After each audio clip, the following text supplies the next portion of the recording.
Maya Chen's hands wouldn't stop shaking as she stood in front of the tall iron gates of Hartwell Music Academy. The building looked like something from a movie, all marble columns and fancy windows that sparkled in the afternoon sun.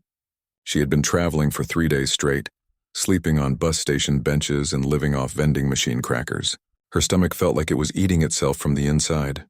The violin case in her hands was the only thing she owned that mattered. It was old and worn, with scratches on the leather that told stories of years gone by. Her grandmother had given it to her just before she died 6 months ago. "This will take care of you," the old woman had whispered with her last breath. "When the time comes, you'll understand." Maya didn't understand then. She still didn't understand now. All she knew was that she was broke, hungry, and had nowhere else to go. A security guard in a crisp uniform noticed her standing there. He was a big man with arms crossed over his chest, and he looked at her like she was some kind of pest. His eyes went from her messy hair down to her sneakers that had holes in them. Maya had tried to clean up in the bus station bathroom, but there was only so much she could do with paper towels and hand soap. "Hey you," the guard called out, walking toward her with heavy steps. "This is private property. You can't just hang around here looking suspicious." Maya's heart started beating faster. She had practiced this moment in her head during the long bus ride. She would ask politely, play her violin, and maybe someone would give her enough money for a meal. It seemed simple when she was sitting alone in the back of a Greyhound bus. "I'm sorry, sir," she said, trying to make her voice sound confident. "I'm not trying to cause trouble. I just wondered if I could play my violin here for a little while. Maybe people would give me some money for food." The guard stared at her for a long moment, then burst out laughing. It wasn't a kind laugh. It was the kind of laugh that made Maya feel about 2 inches tall. "Play for money?" he said, still chuckling. "Little girl, this is one of the most expensive music schools in the country. These kids don't carry pocket change. They carry credit cards with no limits." Maya's face got hot with embarrassment, but she didn't give up. "Please, I haven't eaten in 2 days. I'm really good at playing. My grandmother taught me. She said I had a gift." The guard's expression changed from amused to annoyed. "Look, kid, I don't know what sob story brought you here, but you need to move along. These rich kids don't want to see some homeless girl begging outside their fancy school." As if he had called them on purpose, a group of students started walking out of the main building. Maya could tell immediately that they were different from her. Their clothes looked like they cost more than Maya's family had ever spent on anything. The girls carried designer bags, and the boys wore watches that caught the sunlight. Even their instruments looked expensive, shiny and new, nothing like the old violin case Maya clutched to her chest. One girl noticed Maya first and whispered something to her friends. Soon a small crowd had gathered near the gate, all staring at Maya like she was some kind of strange animal at the zoo. "What's going on here, Peterson?" asked a tall boy with perfect hair and a violin case that probably cost more than a car. The security guard Peterson rolled his eyes. "Just some kid asking if she can play for money. I was about to call someone to come pick her up." The students started whispering among themselves, and Maya caught bits and pieces of what they were saying. "How did she even get here? Doesn't she know this is a private school? Someone should call the police." Maya wanted to disappear into the ground. This wasn't how she had imagined it would go. In her dreams, she would play beautifully and people would be amazed by her talent. They would see past her worn clothes and realize she belonged in their world of music. Instead, she was standing there like a beggar while rich kids whispered about her like she couldn't hear them. "I can really play," she said louder, trying to make her voice carry over their chatter. "If you just give me one chance, I'll show you. I promise I'm good enough to be here." This made some of the students laugh out loud. The tall boy with the expensive violin case shook his head like Maya had said something ridiculous. "Good enough to be here?" he repeated. "Do you have any idea how hard it is to get into Hartwell? Do you know how much it costs? My parents had to donate a whole building just to guarantee my spot." Maya's stomach growled so loudly that everyone could hear it. The sound made her face burn with shame. She hadn't meant for anyone to know how hungry she was. "Aw, the poor thing is hungry," said one of the girls in a voice that sounded like she was talking to a lost puppy. "Maybe we should give her our lunch money." More laughter erupted from the group. Maya felt tears starting to form in her eyes, but she refused to let them fall. She had promised herself she wouldn't cry no matter what happened. "Look," Peterson said, stepping between Maya and the students. "I've been nice enough, but you need to leave now. These kids have better things to do than watch some street performer." "But I'm not a street performer." Maya said desperately. I'm a real musician. My grandmother said I came from a musical family. She said I had something special. This brought another round of laughter from the students. The tall boy rolled his eyes dramatically. Let me guess, he said in a mocking tone. Your grandmother was some famous musician that nobody's ever heard of, and she passed down her magical talent to you? Maya nodded eagerly, not catching the sarcasm in his voice. Yes, exactly. She told me stories about our family and how music was in our blood. She said when the time was right I would understand what she meant. The students were practically falling over themselves laughing now. Even Peterson was grinning. Oh, this is Rich, said the girl with the designer bag. Another delusional kid who thinks talent is enough. Sweetie, this isn't a fairy tale. You can't just show up at the best music school in the state and expect them to care about your family stories. Maya felt like the world was spinning around her. Everything her grandmother had told her seemed like lies now. Maybe she wasn't special. Maybe she was just another poor kid with impossible dreams. But then she remembered her grandmother's face when she played. The old woman would close her eyes and smile like she was hearing something beautiful beyond words. You have fire in your fingers, she used to say. One day the whole world will hear that fire. Maya straightened her shoulders and looked directly at the laughing students. Just let me play once, she said, her voice stronger now. If I'm not good enough, I'll leave and never come back. But if I am good enough, then maybe you'll understand that being poor doesn't mean I don't belong here. The students stopped laughing for a moment, surprised by her boldness. Peterson looked annoyed that she wasn't backing down. The answer is no, he said firmly. Now move along before I have to make some phone calls.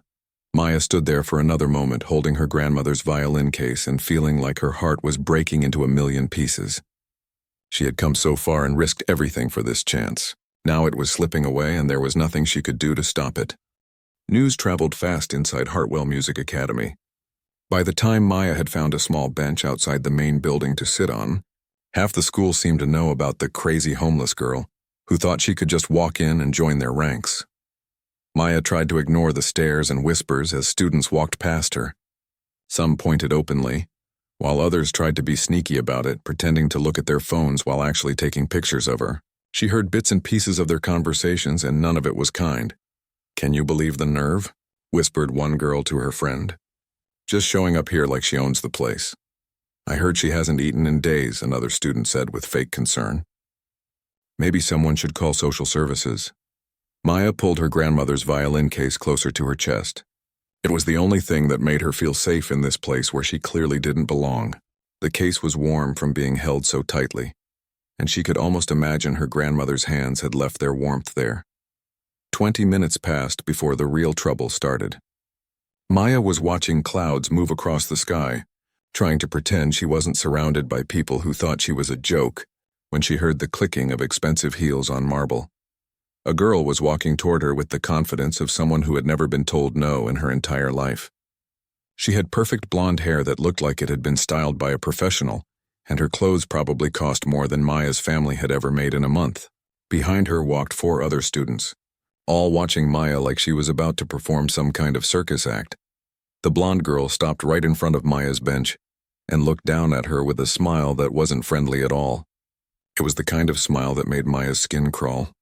Well, the girl said in a voice that sounded sweet but felt dangerous.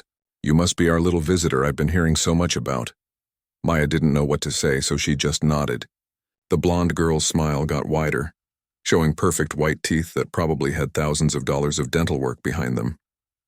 I'm Victoria Blackwood, she said like Maya should recognize the name. My father happens to be the director of this academy. I've been the top student here for 3 years running. Maya had heard that name before. Dr. Harrison Blackwood was famous in the classical music world. Her grandmother had mentioned him once, saying he was a good musician but cared more about money than art. I heard you think you're good enough to study here, Victoria continued, tilting her head to one side like she was studying a particularly interesting bug. That's adorable. Really it is. The students behind Victoria giggled. One of them, a boy with red hair and freckles, was recording everything on his phone. Maya wanted to ask him to stop, but she was afraid her voice would shake if she tried to speak. You know what I think is funny? Victoria asked, even though Maya hadn't said anything. I think it's funny that someone like you actually believes talent is all it takes to make it in this world. She gestured around at the Beautiful campus with its perfectly manicured gardens and impressive buildings. Do you see all this? Victoria said. This costs $60,000 a year, just for tuition. That doesn't include room and board, private lessons, or the cost of a decent instrument. My violin alone is worth more than most people's houses. Maya felt her face getting hot again. She knew she couldn't afford to go to a school like this, but hearing the exact numbers made her dreams feel even more impossible. But hey, Victoria continued, her voice dripping with fake sweetness, I'm not completely heartless. I can see you're having a rough time.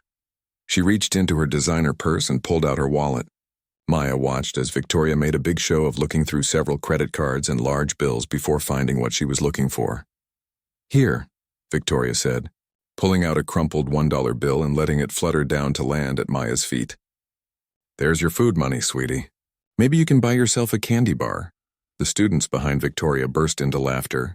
The boy with the phone got closer to capture Maya's reaction. Maya stared down at the dollar bill lying on the ground and felt something hot and angry building up in her chest.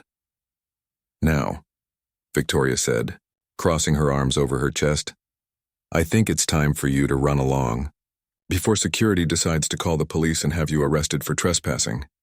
Maya looked up at Victoria's perfect face and saw something ugly underneath all that beauty. This girl had never struggled for anything in her life. She had never gone to bed hungry or worn the same clothes for 3 days straight. She had never had to choose between eating dinner and keeping the electricity on.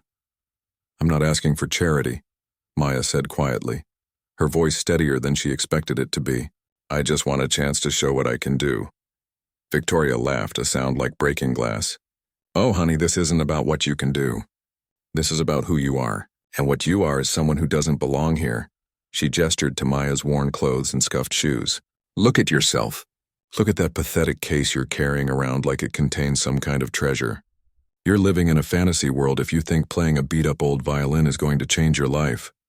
Maya's grandmother had always told her that music was the great equalizer, that when you played with your heart, it didn't matter where you came from or how much money your family had. But sitting here on this bench, surrounded by students who saw her as nothing more than entertainment, Maya was starting to wonder if her grandmother had been wrong about everything. You know what the saddest part is? Victoria continued, clearly enjoying herself. You probably actually think you're good. I bet people in whatever little town you crawled out of told you that you were special. They probably said you had real talent. She leaned down closer to Maya, lowering her voice so only she could hear the next part. But here's the truth, sweetie. Being the best player in some nowhere town is like being the smartest kid in a school for people who can't read. It doesn't mean anything in the real world. Maya felt tears starting to burn behind her eyes, but she refused to let them fall. She wouldn't give Victoria the satisfaction of seeing her cry. More students had gathered around now, drawn by the spectacle. Maya could hear them whispering and laughing, making jokes about her appearance and her situation. Some of them were taking pictures and videos, probably to post on social media later.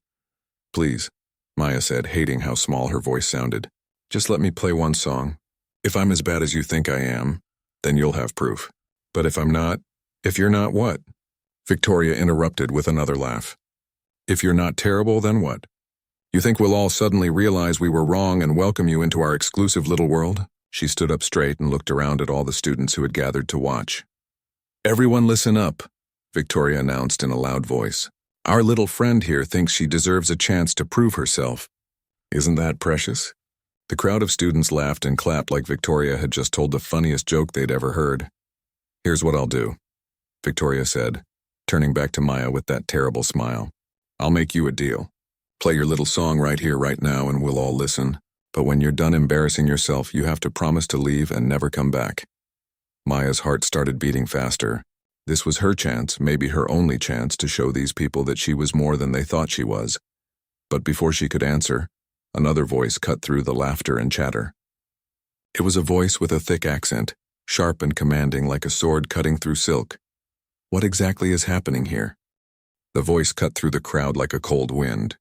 Everyone turned to see where it was coming from, and Maya watched as the laughing students suddenly went quiet. Even Victoria's confident smile faltered for just a moment. Walking toward them was a woman who looked like she had stepped out of another time. She was tall and thin, with silver hair pulled back so tightly it seemed to stretch her face. Her clothes were all black, A long coat, simple pants, and shoes that clicked on the marble with each step.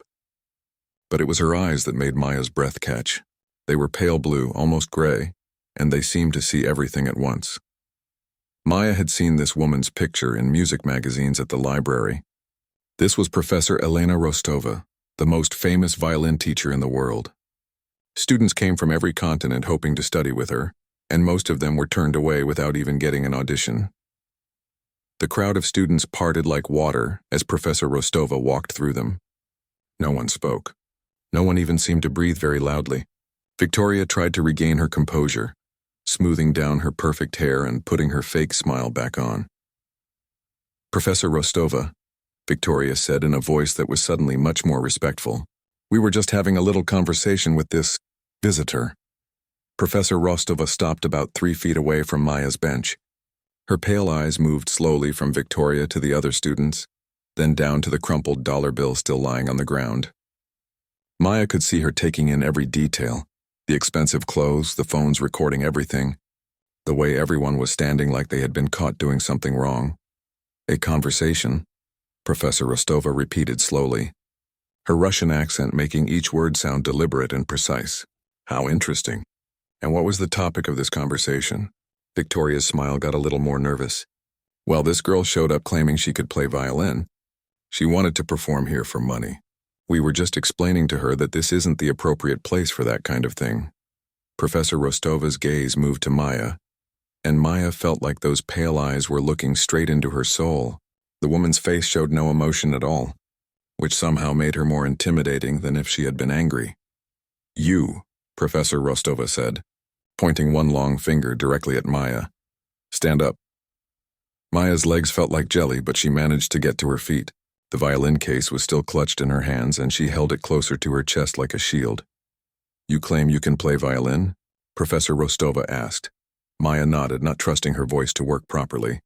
"And these students," Professor Rostova continued, gesturing to the crowd around them, "they do not believe you are capable of this?" Maya nodded again. She could feel Victoria and the others watching her, probably hoping she would say something stupid that would prove their point. Professor Rostova was quiet for a long moment, studying Maya with those intense eyes. Maya had heard stories about this woman. She had trained some of the greatest violinists alive today, but she was also known for being absolutely brutal in her honesty. Students had been known to leave her lessons in tears. Some had quit music entirely after just one session with her. "In my country," Professor Rostova said finally, her voice carrying across the courtyard, "we have a saying, 'The wolf in sheep's clothing is dangerous, but the sheep in wolf's clothing is merely pathetic.'" Maya wasn't sure what that meant, but the way Professor Rostova was looking at her made her think it wasn't good. "You come here dressed like poverty," the professor continued, "Carrying an old case, claiming you have nowhere else to go." "Very dramatic, very touching. But I have seen many young people who think a sad story will open doors that talent cannot." Maya's heart sank. Even Professor Rostova thought she was just another faker looking for sympathy. "However," Professor Rostova said, and Maya caught a glimmer of something different in her voice, "I have also seen true talent hiding in the most unexpected places. Diamonds covered in mud are still diamonds." She moved closer to Maya, close enough that Maya could smell her perfume, something expensive and foreign. "So I will give you one chance," Professor Rostova said. "One chance to prove you are not wasting my time or embarrassing yourself further. Play something, right here, right now." Maya's hand started shaking again. This was it, the moment she had been hoping for and dreading at the same time. But playing in front of Professor Rostova was completely different from playing for Victoria and her friends. This woman could end careers with a single word. She could also make them with a nod of approval. "What should I play?" Maya asked, surprised that her voice came out steady. Professor Rostova raised one eyebrow. "If you have to ask me that question, then you have already failed." Maya felt her face get hot.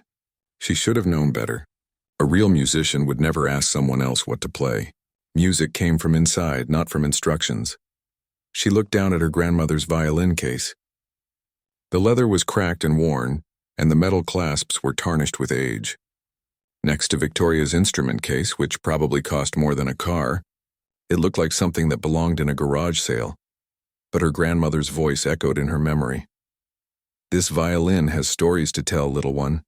When you're ready, it will sing them for you. Maya took a deep breath and knelt down to open the case. The students around her leaned in to get a better look, probably expecting to see some piece of junk that proved their point about her being a fraud. Instead, they saw something that made several of them gasp quietly. The violin itself was obviously old, but it was beautiful. The wood was a deep, rich brown that seemed to glow even in the afternoon light. The curves were perfect, crafted by someone who clearly knew what they were doing. Even the strings, which Maya had replaced just weeks before her grandmother died, looked like they belonged on an instrument worth serious money. Maya lifted the violin carefully from its case. It felt warm in her hands, like it had been waiting for her to pick it up. She could hear Victoria whispering something to one of her friends about how looks could be deceiving, but Maya wasn't listening anymore. Professor Rostova was watching every movement Maya made. The woman's face was still expressionless, but her eyes were incredibly focused, like she was studying every detail of how Maya handled the instrument. Interesting, Professor Rostova murmured, though Maya wasn't sure if she was talking about the violin or something else. Maya positioned the violin under her chin and raised the bow. The familiar weight of it felt like coming home. For the first time since arriving at the academy, she felt like herself again. "I'm going to play Paganini," she announced to the crowd, Caprice number 24. This made several students laugh out loud. Paganini's 24th Caprice was one of the most difficult pieces ever written for violin. It was a piece that professional musicians struggled with. The idea that some homeless girl could even attempt it seemed ridiculous to them, but Professor Rostova didn't laugh. Instead, her pale eyes got even more intense, and Maya could have sworn she saw the slightest nod of approval. Victoria stepped forward with a smug expression on her face. "Oh, this should be good," she said loudly enough for everyone to hear. "Paganini's most impossible piece. I can't wait to see this disaster." Maya closed her eyes and tried to block out everything else. The whispers, the laughter, the feeling of being watched by dozens of people who wanted her to fail. She thought about her grandmother's hands guiding hers during those long afternoons of practice. She thought about the stories the old woman used to tell about their family, and the music that flowed through their blood. And then she began to play. The first note that came from Maya's violin cut through the air like lightning. It was pure, crystal clear, and so perfectly pitched that several students who had been whispering immediately fell silent. But that was just the beginning. What happened next was something none of them had expected to hear, especially not from a girl in worn clothes holding what they assumed was a cheap instrument. Maya's fingers began to dance across the strings with a speed and precision that seemed almost impossible. Paganini's 24th Caprice wasn't just difficult. It was a piece that separated good violinists from great ones. It required not just technical skill, but a kind of musical fearlessness that most people never developed. Maya had both. The melody started simple enough, but within seconds it exploded into a cascade of notes that seemed to pour from her violin like water from a broken dam. Her bow moved so fast it was almost a blur, but every single note was clean and clear. There were no squeaks, no scratches, no hesitation. Just pure, beautiful music that seemed to fill the entire courtyard. Victoria's smug smile disappeared completely. Her mouth actually dropped open as she watched Maya's fingers fly across the fingerboard, in patterns that she herself had struggled to master after years of expensive lessons. The other students stopped their whispering and pointing. Even the boy who had been recording everything lowered his phone, too mesmerized to remember he was supposed to be documenting Maya's failure. Professor Rostova stood perfectly still, but Maya could see something changing in her pale blue eyes.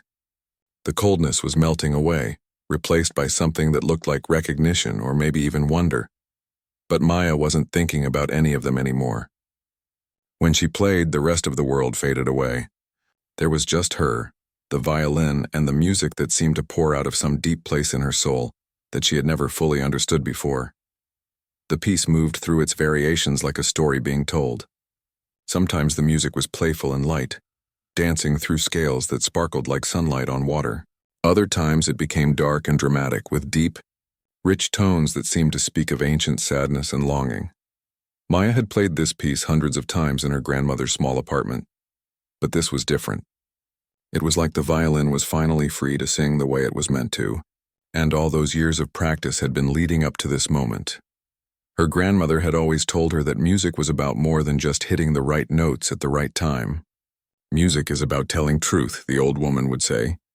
When you play, you must be willing to show people who you really are inside. Standing there in the courtyard of Hartwell Academy, surrounded by people who had dismissed her as worthless, Maya was finally ready to show them who she really was. The music built to a crescendo that seemed to make the air itself vibrate. Maya's bow flew across the strings in a pattern so complex that several of the students watching couldn't even follow it with their eyes.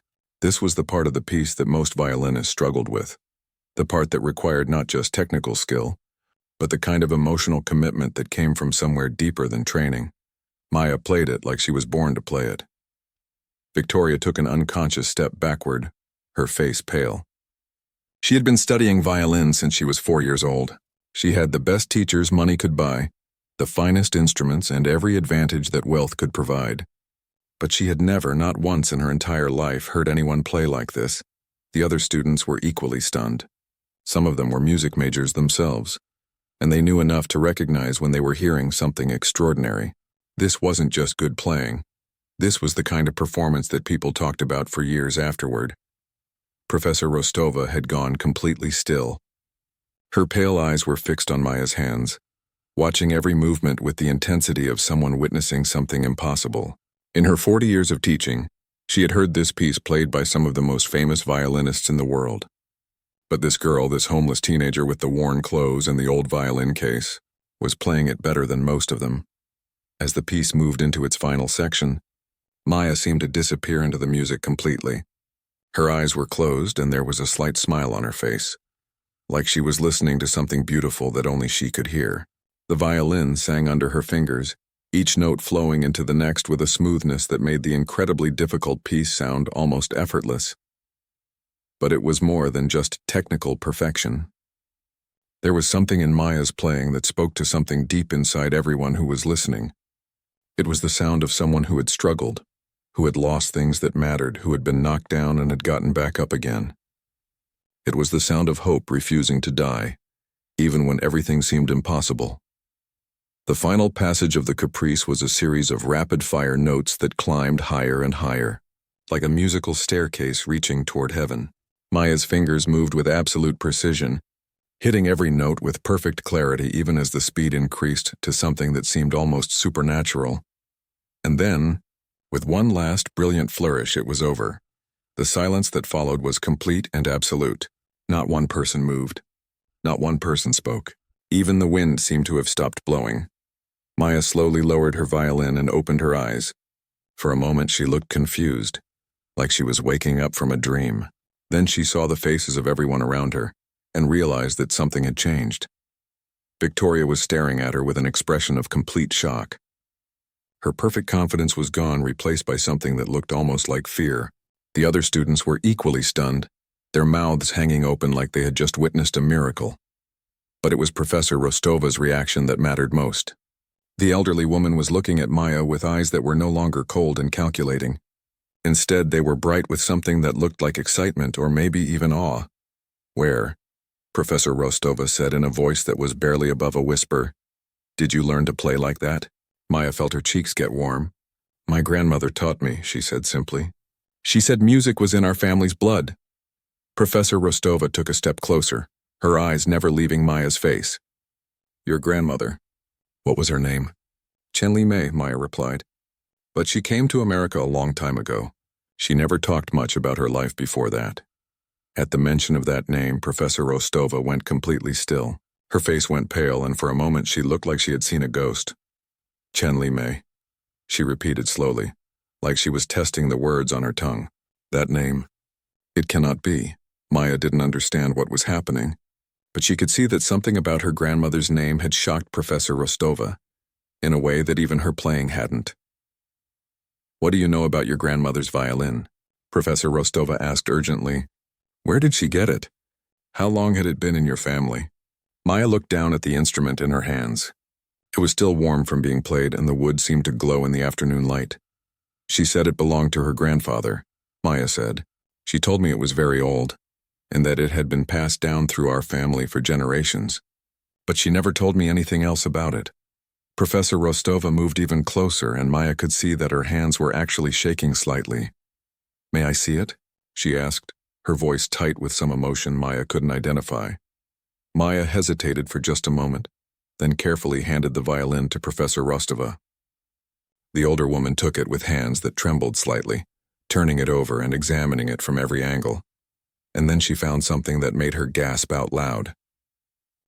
Professor Rostova's hands moved over Maya's violin like she was reading a book, written in a language only she could understand. She turned it this way and that, examining every curve and line with the intensity of a detective searching for clues. The students around them watched in complete silence. Even Victoria seemed to understand that something important was happening, though none of them knew what it was. Maya stood there feeling nervous and confused. She had never seen anyone react to her grandmother's violin this way. It was beautiful, sure, but she had always assumed it was just an old instrument that had been well taken care of. "This wood," Professor Rostova murmured, running her fingers along the violin's surface. "This craftsmanship. The proportions are perfect, but the style is very specific, very rare." She flipped the violin over to examine the back, and Maya could see her eyes scanning every inch of the rich, dark wood. The professor's breathing had gotten faster, like she was excited about something but trying to stay calm. "There should be something here," Professor Rostova said, more to herself than to anyone else. "If this is what I think it is, there should be." She moved her fingers along the edge of the violin, feeling for something that Maya couldn't see. Then she found what she was looking for. Hidden beneath the chin rest, carved so small that you would miss it unless you knew exactly where to look, was a tiny symbol. It looked like Chinese writing, but it was so delicate and precise that it almost seemed like decoration rather than actual words. When Professor Rostova saw it, she actually stumbled backward like someone had pushed her. "Impossible," she whispered, staring at the violin like it had just spoken to her.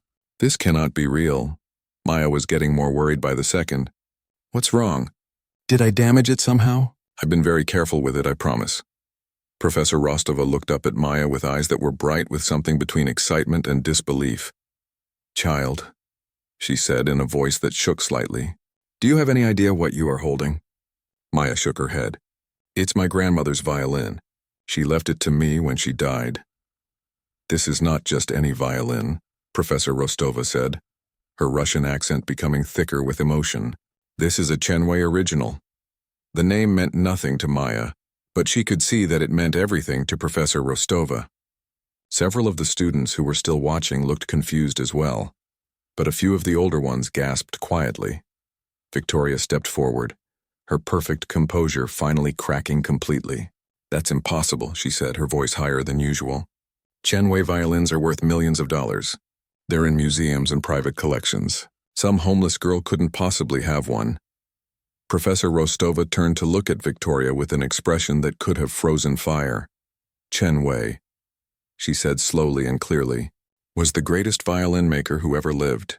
He crafted instruments only for members of his own family, a family of musicians whose talent was legendary throughout China for over 300 years. Maya felt like the ground was shifting under her feet. "My grandmother never said anything about our family being famous musicians." "She would not have," Professor Rostova replied. "The Chen family disappeared during the Second World War. Most people assumed they were all killed. Those who might have survived would have had very good reasons to hide their identity." She handed the violin back to Maya with hands that were still trembling, slightly. "Chenwei made only 12 violins in his entire lifetime," Professor Rostova continued. "Each one was a masterpiece, created specifically for one of his descendants.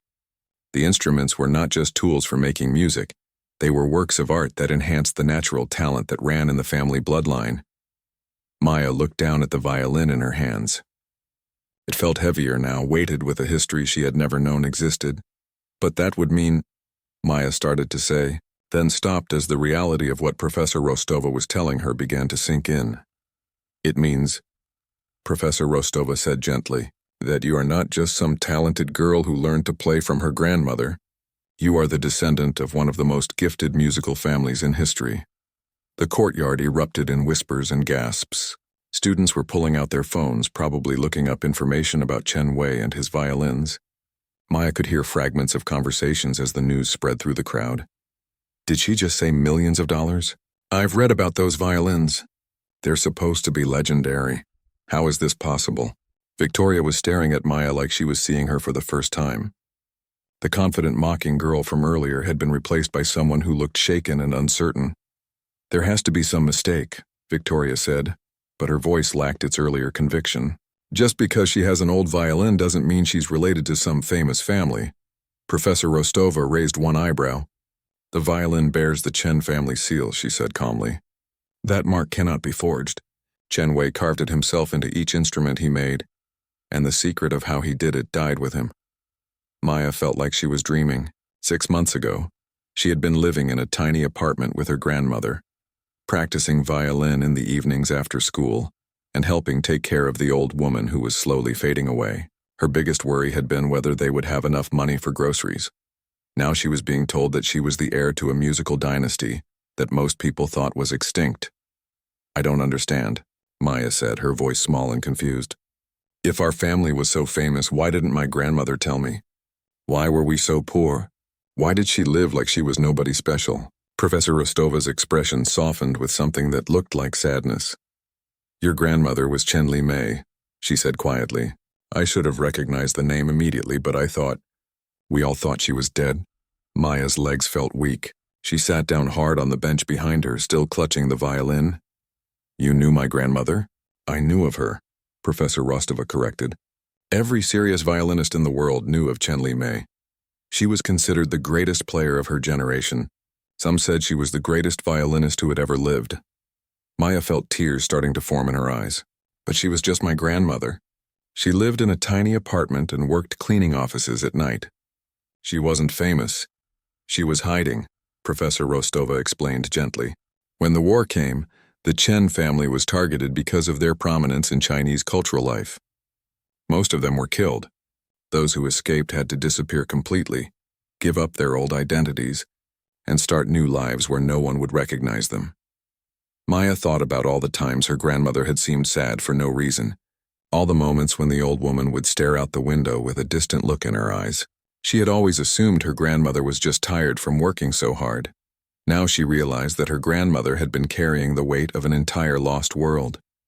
She must have been waiting, Professor Rostova continued, waiting for the right time to pass on the family legacy, waiting for you to be ready to claim your heritage. Maya looked around at all the students who were still staring at her.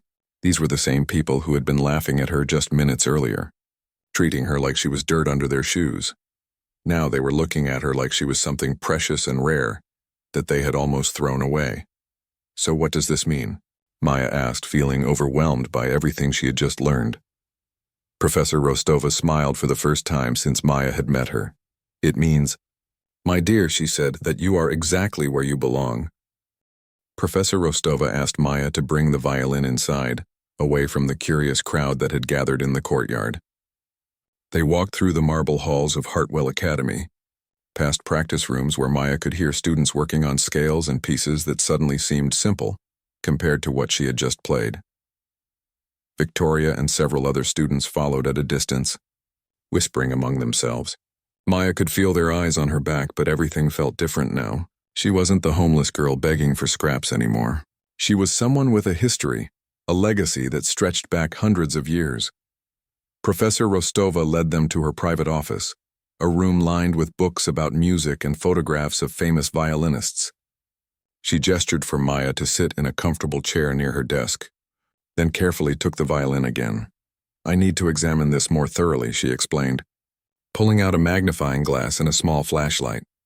If this truly is a Chen Wei original, there will be other markings, other signs that confirm its authenticity. Maya watched nervously as the professor began what looked like a careful medical examination of her grandmother's violin. She turned it over and over, looking at every inch of the wood with the magnifying glass. The varnish, Professor Rostova murmured as she worked. Chen Wei used a special formula that no one else knew. It gave his instruments a particular glow, a depth of color that was impossible to duplicate. She moved the flashlight across the violin's surface, and Maya could see what she meant. The wood seemed to have an inner light, like it was lit from within by some gentle fire. And here, Professor Rostova continued, pointing to a spot near the violin's F-holes. The wood grain follows a specific pattern. Chen Wei chose his materials very carefully, looking for wood that had particular acoustic properties. Maya didn't understand all the technical details, but she could see the excitement growing in Professor Rostova's eyes. This was clearly not just any old violin. After about 15 minutes of careful examination, Professor Rostova set the violin down gently and looked at Maya with an expression of wonder. "There is no doubt," she said. "This is genuine. This is one of the 12 Chen Wei violins, crafted specifically for your family line." Victoria, who had been standing quietly near the door, finally spoke up. "Even if that's true," she said, "it doesn't change anything. She still can't afford to study here. She still doesn't belong." Professor Rostova turned to look at Victoria with eyes that had gone cold again. "Miss Blackwood," she said in a voice that could cut glass, "perhaps you should think more carefully about who belongs where." She stood up and walked to one of her bookshelves, pulling out a thick volume that looked like an encyclopedia. She flipped through several pages before finding what she was looking for. "Chen Li Mei," she read aloud, "born 1925 in Beijing, studied violin from age 3. By age 15 she was performing with the most prestigious orchestras in China. Critics called her playing transcendent and touched by divine inspiration." Professor Rostova continued reading. "In 1943, at age 18, she performed for the last time in public before disappearing during the wartime chaos. Many assumed she had been killed along with most of her family." Maya felt a chill run down her spine. Her grandmother had never talked about her life in China, always changing the subject when Maya asked about the past. "She survived," Professor Rostova continued, "but she paid a terrible price. She had to give up everything, her name, her identity, her career. She came to America and became invisible, just another immigrant trying to build a new life." Maya thought about her grandmother working those late-night cleaning jobs, coming home exhausted and sore but still making time to teach Maya how to play. She had been hiding her incredible talent, pretending to be ordinary when she was actually extraordinary. "But she kept the violin," Maya said softly. "She kept the violin," Professor Rostova agreed, "and she kept the music alive. She passed it on to you, along with the genetic gift that has flowed through your family for centuries." Professor Rostova pulled out another book, this one filled with photographs. She showed Maya pictures of Chen Wei's workshop, where he had crafted his legendary instruments. There were photos of other family members performing in concert halls that looked like palaces. "Your great-great-grandfather was Chen Wei himself," Professor Rostova explained. "Your great-grandfather was Chen Ming, who was considered one of the finest violinists of the early 1900s. Your grandfather was Chen Jun, who died young but was already showing incredible promise." Maya stared at the old photographs, trying to see family resemblances in the faces of people she had never known existed. These were her ancestors, people whose talent and passion for music had been passed down to her through blood and genes. "The Chen family didn't just play music," Professor Rostova continued. "They understood it in a way that few people ever do. They could hear harmonies that others couldn't detect, feel rhythms that existed beneath the surface of every piece." She pulled out one more photograph, this one showing a young woman holding a violin. The woman was beautiful, with long dark hair and eyes that seemed to sparkle with inner light. "This," Professor Rostova said softly, "is your grandmother at age 16. Maya gasped. Even though the photograph was old and slightly faded, there was no mistaking the resemblance. It was like looking at herself in period costume. The same facial structure, the same eyes, even the same way of holding the violin. She was so young, Maya whispered, studying the photograph of her grandmother as a teenager. She was already famous throughout China, Professor Rostova said. People traveled for days just to hear her play. She was being called the greatest violinist of her generation, and some said she was the most talented Chen family member in 200 years. Maya felt overwhelmed by the weight of this legacy. Her grandmother hadn't just been a sweet old woman who taught her how to play violin. She had been a musical genius, someone whose talent was so extraordinary that people still talked about it decades later. "Why didn't she tell me any of this?" Maya asked, feeling tears start to form in her eyes again. Professor Rostova's expression grew gentle. "Because she was protecting you," she said. "The world can be cruel to people with extraordinary gifts. She wanted you to discover your talent naturally, without the pressure of living up to a legendary family name. She gestured toward the violin, which was resting carefully on her desk. But she also made sure you would have the tools you needed when the time came. That violin isn't just a musical instrument, it's a key that unlocks the genetic potential that flows through your bloodline. Victoria had been listening to all of this with a stunned expression. Finally, she spoke up again, but her voice was much quieter than before. So she really is, Victoria started to say, then stopped. She really is one of the most naturally gifted violinists I have ever encountered, Professor Rostova finished. And given her heritage, I suspect we have only seen the beginning of what she is capable of. Maya looked around the room at all the photographs of famous musicians, all the books about musical theory and history. A few hours ago, this world had seemed completely out of her reach. Now she was being told that she didn't just belong in it, she was musical royalty. What happens now? Maya asked, feeling scared and excited at the same time. Professor Rostova smiled again, and this time the smile reached her pale blue eyes. Now, she said, we see if you are ready to claim your birthright. The news about Maya's heritage spread through Hartwell Academy like wildfire. By the next morning, everyone on campus knew that the homeless girl they had mocked was actually the descendant of one of the most legendary musical families in history. Maya spent that first night in a small guest room that Professor Rostova had arranged for her. She lay awake staring at the ceiling, trying to process everything that had happened. Her grandmother's violin case sat on the dresser across the room, and every time Maya looked at it, she felt like she was seeing it for the first time. When she finally fell asleep, she dreamed about her grandmother as a young woman, performing in grand concert halls while audiences sat mesmerized by her playing. But in the dream, her grandmother kept looking at Maya with sad eyes, as if apologizing for all the secrets she had kept. Maya woke up determined to learn everything she could about her family's musical legacy. But first she had to deal with the reaction of her fellow students. Walking to breakfast in the academy's dining hall felt like walking through a gauntlet. Students who had laughed at her yesterday now stared at her with a mixture of curiosity, respect, and something that looked like fear. Some of them tried to introduce themselves, suddenly eager to be friends with the girl they had dismissed as worthless. But not everyone was ready to accept this new reality. Maya was sitting alone at a corner table, picking at her breakfast and trying to ignore the constant stares, when Victoria Blackwood approached her table. The blonde girl looked like she hadn't slept much either. Her usually perfect hair was slightly messy, and there were dark circles under her eyes. "We need to talk," Victoria said, sitting down across from Maya without being invited. Maya looked up from her eggs, which had gone cold while she tried to work up the courage to eat them. "What do you want to talk about?"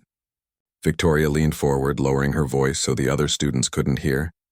"I don't buy it," she said bluntly. "This whole story about you being from some legendary musical family. It's too convenient." Maya felt her stomach tighten. "You heard Professor Rostova. She examined the violin. She showed us the photographs." "Photos can be faked," Victoria replied. "Old violins can be stolen. And Professor Rostova is getting old. Maybe she's not as sharp as she used to be." Maya pushed her breakfast tray away, her appetite completely gone. "Why would I make something like this up?" Victoria laughed, but it wasn't a happy sound. "Because it's the perfect sob story.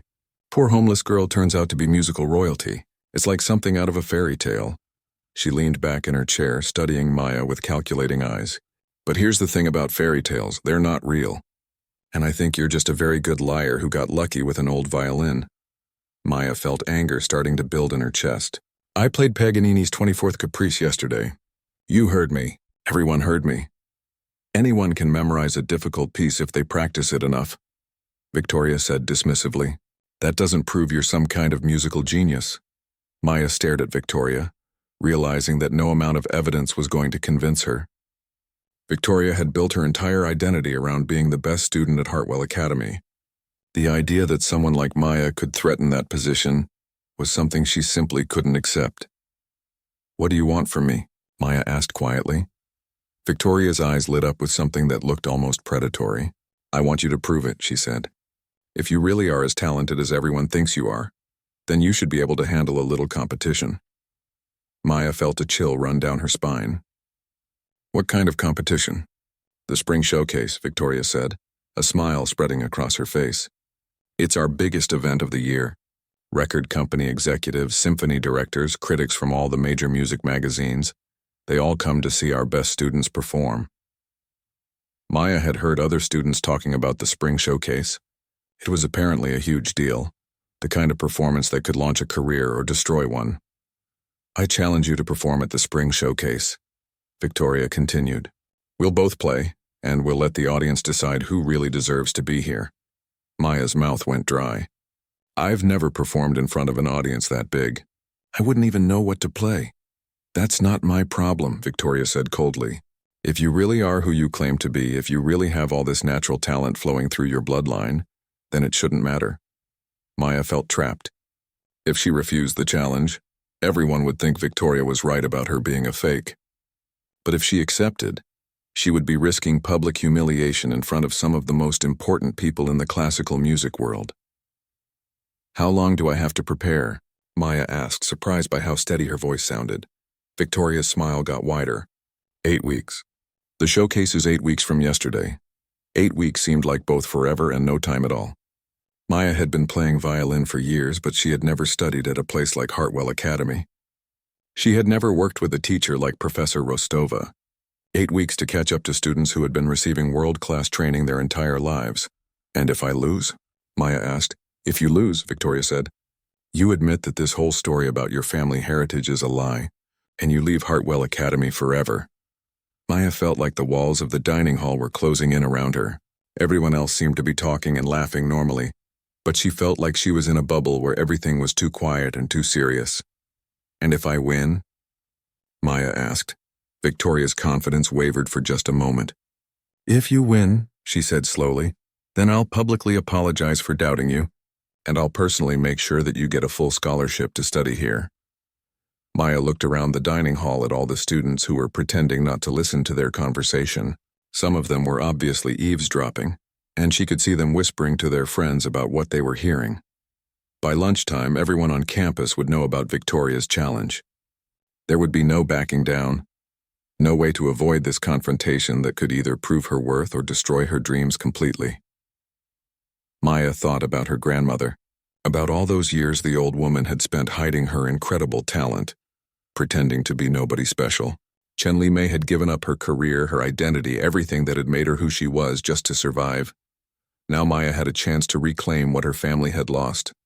But it meant risking everything on a single performance, in front of people who would judge her not just as a musician, but as someone who claimed to carry the legacy of one of the greatest musical families in history.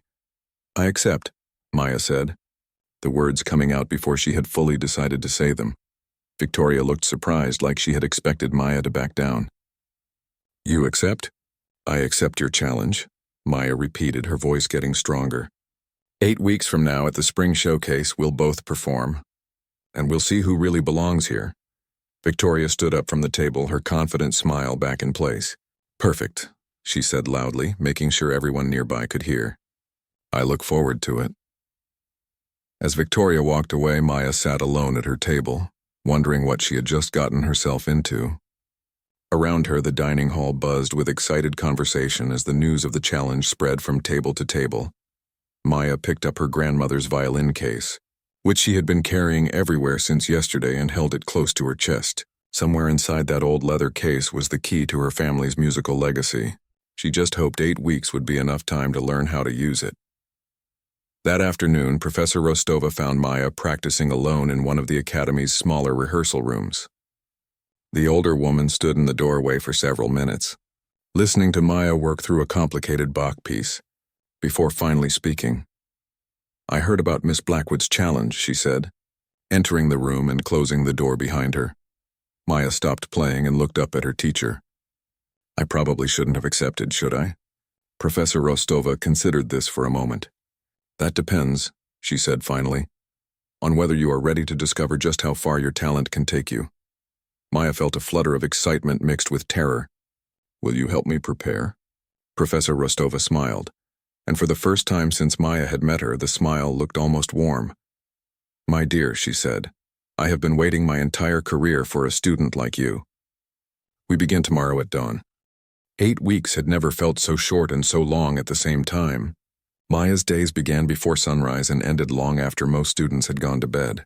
Professor Rostova worked her harder than she had ever been worked in her life, pushing her to discover depths of musical ability that she hadn't even known existed. The training wasn't just about technical skill, though Maya's fingers became faster and more precise than she had ever imagined possible. Professor Rostova taught her about the history behind every piece, the emotions that composers had woven into their music, the stories that could be told through the positioning of a bow or the vibration of a string. "Your grandmother knew these secrets," Professor Rostova would say during their long practice sessions. "They are in your blood, but they must be awakened through understanding and discipline." Maya learned about her family's musical traditions, techniques that had been passed down through generations of Chen musicians. She discovered that the violin her grandmother had left her was more than just a beautiful instrument. It had been crafted specifically to enhance the natural abilities of her bloodline.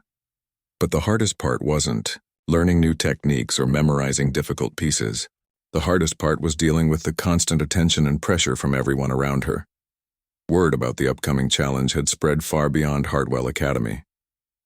Music magazines had picked up the story of the mysterious homeless girl who claimed to be descended from the legendary Chen family. Social media buzzed with speculation about whether Maya was the real deal or an elaborate fake. Victoria, meanwhile, was preparing for the showcase with the intensity of someone whose entire future depended on winning. She hired additional private teachers, extended her practice sessions, and made sure everyone knew how hard she was working to defend her reputation as the Academy's top student. The two girls barely spoke to each other during those 8 weeks, but Maya could feel Victoria's eyes on her whenever they were in the same room. The tension between them was so thick that other students started choosing sides, turning the upcoming showcase into something that felt more like a gladiator match than a musical performance. Maya tried to ignore all the drama and focus on her training, but it was impossible to escape the feeling that she was representing more than just herself. She was carrying the hopes and dreams of a family legacy that had been hidden for decades. The weight of that responsibility sometimes felt crushing. 3 nights before the showcase, Maya was practicing alone in her favorite rehearsal room when Professor Rostova found her there, tears streaming down her face as she played. "I can't do this," Maya said, lowering her violin and wiping her eyes. "I'm not ready. I'm not good enough to represent my family's legacy in front of all those important people." Professor Rostova sat down beside her on the piano bench. "Tell me," she said gently, "what do you think your grandmother would say if she could see you now?" Maya thought about that question for a long moment. "She would tell me that music isn't about being perfect," she said finally. "She always said it was about telling the truth." "And what is your truth?" Professor Rostova asked. Maya looked down at her grandmother's violin, which seemed to glow softly in the practice room's warm light. "My truth is that I love music more than anything else in the world, that when I play I feel connected to something bigger than myself, that I want to honor my grandmother's memory and make her proud." Professor Rostova nodded. "That is all you need," she said. "Everything else, the technical skill, the family heritage, the expensive violin, those are just tools. The music itself comes from your heart." The night of the spring showcase arrived with all the fanfare Maya had been dreading.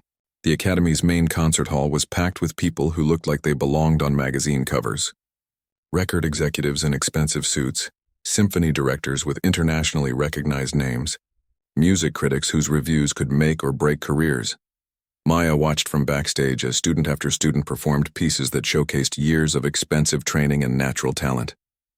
The level of musicianship was incredible, far beyond anything she had experienced before coming to Hartwell Academy. When Victoria took the stage, Maya knew she was witnessing something special. Victoria played Mozart's Violin Concerto No. 3 with technical perfection that was absolutely flawless. Every note was precisely placed, every phrase shaped with mathematical precision. The audience was clearly impressed, giving her a standing ovation that lasted several minutes. Maya felt her confidence crumble as she watched Victoria bow gracefully to acknowledge the applause. How could she possibly follow a performance like that? "Remember," Professor Rostova whispered as Maya prepared to take the stage, "you are not competing with Victoria Blackwood. You are sharing your family's gift with the world." Maya walked onto the stage carrying her grandmother's violin, and the huge concert hall fell silent. Under the bright stage lights, she could see hundreds of faces looking up at her expectantly. Some looked curious, others skeptical, and a few seemed openly hostile. She had decided not to play any of the classical pieces that the other students had performed. Instead, she was going to play something that had never been heard before, a piece she had composed herself during those 8 weeks of intensive training. The composition wove together traditional Chinese melodies that her grandmother had hummed during quiet moments, Western classical techniques that Professor Rostova had taught her, and something entirely new that seemed to flow from the deepest parts of her soul. Maya positioned her grandmother's violin under her chin and raised the bow. For a moment, she closed her eyes and imagined her grandmother sitting in the front row, smiling with pride. Then she began to play. The music that flowed from her violin was unlike anything the audience had ever heard before. It started with a melody that sounded ancient and sorrowful, like a lament for something beautiful that had been lost. This was the story of her family's exile, their forced separation from the land and culture that had shaped them for centuries. But as the piece progressed, the music transformed. The sorrow gave way to hope. The ancient melodies blended with modern harmonies, and the story became one of survival and rebirth. Maya was telling the tale of her grandmother's journey from a celebrated young musician in China to an anonymous immigrant in America, and finally to a woman who had found a way to pass on her legacy, despite everything she had lost. The technical demands of the piece were enormous, requiring every skill that Maya had developed during her 8 weeks of intensive training. But more than that, it required her to open her heart completely and share not just her family's story but her own. As she played, Maya could feel something happening in the concert hall. The restless shifting and occasional coughs that always accompanied live performances had stopped completely. The audience was absolutely still, hanging on every note. Maya's fingers danced across the strings with speed and precision that seemed impossible, but the virtuosity never felt like showing off. Every difficult passage served the emotional story she was telling. When the music soared to incredible heights, it felt like her spirit was soaring with it.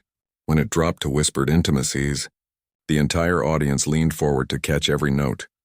The piece built to a climax that seemed to contain all the joy and pain and hope that her family had experienced across generations. Maya's bow flew across the strings in patterns that created harmonies she hadn't known were possible, as if the violin itself was singing with voices from the past. And then, with a final phrase that sounded like a prayer being answered, the music came to an end. The silence that followed was complete and profound. For what felt like hours but was probably only seconds, nobody moved. Nobody breathed.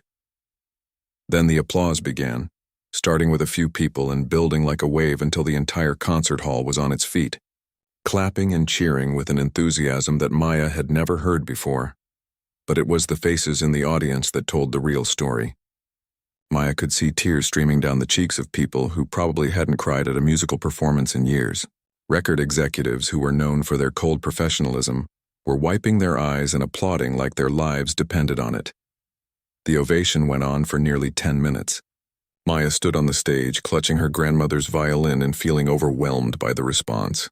This was what her grandmother had given up when she chose to hide her identity. This was the world her family had been forced to leave behind. When the applause finally died down, Victoria Blackwood was the first person to approach the stage.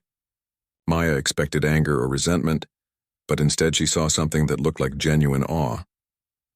"I was wrong," Victoria said, her voice carrying clearly in the still quiet concert hall. "I was completely, totally wrong about you. That was the most beautiful thing I've ever heard." She held out her hand to Maya, and when Maya took it, Victoria's grip was firm and respectful. "I'm sorry," Victoria said, and Maya could tell she meant it. "I'm sorry for doubting you, for treating you badly, for not understanding what you represent. You don't just belong here. This place is lucky to have you." The audience erupted into fresh applause as the two girls shook hands. Maya felt like a weight had been lifted from her shoulders. She had proven herself not just to Victoria, but to everyone who had doubted.